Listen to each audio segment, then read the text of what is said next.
په مونږ کې د سورې فاتحې نه مخکې تشهود ویل یا د سورې فاتحې نه بعد تشهود ویل د دې څه حکم دی؟ فقهاو لیکلي دي فرض، سنت مؤکده، سنت غیر مؤکده او نفل وتر.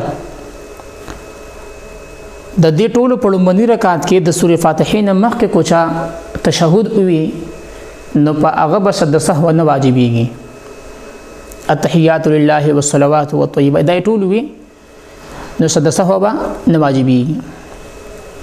د هغې وجه دا ده چې څنګه سبحانك اللهم وبحمدك وتبارك اسمك په دې کې د الله پاک تسبیح او تحمید ده، یعنی په دې کې د الله پاک حمد او ثنا بیان شوی ده، نو عمدغه شانتي په تشهود کې هم یعنی التحیات لله والصلوات والطیبات په دې کې هم چې کم دینو د الله پاک حمد او ثنا ده، نو چې څنګه د هغې په ویلو سره د سهو نه واجبېږي نو عمدغه شانتي د دې په ویلو سره به د سهو نه واجبېږي، ځکه چې په هغې کې هم د الله پاک حمد او ثنا ده او په دې کې هم د الله پاک حمد او ثنا ده. دغه شانتي که یو سړي د سورې فاتحې نه بعد د قرات نه مخکې یا وروستو د سورې فاتحې نه بعد چې کوم قرات کېږي د هغې نه مخکې یا وروستو د تشهود ووي نو په دې صورت کې به د سهو واجبېږي.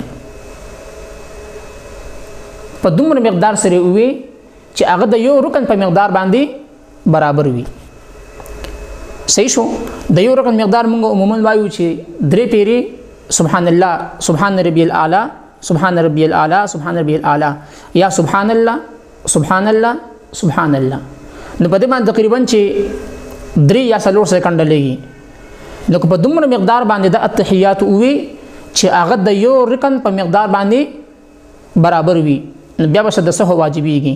او که په دومره مقدار سره ونه وي یعنی صرف دا وي چې التحیات لله څنګه ورته دا رایاد شو چې موږ زه خو په قیام باندې یم، دا خو د تحیاتو ځای نه دی، نو بیا په دې صورت کې سهو نه واجبېږي ځکه چې دا د یو رکن په مقدار باندې برابر نه دي او نه په دې باندې یو رکن په مقدار باندې وخت واغستو، نو لهذا په دې صورت کې د سهو نه واجبېږي.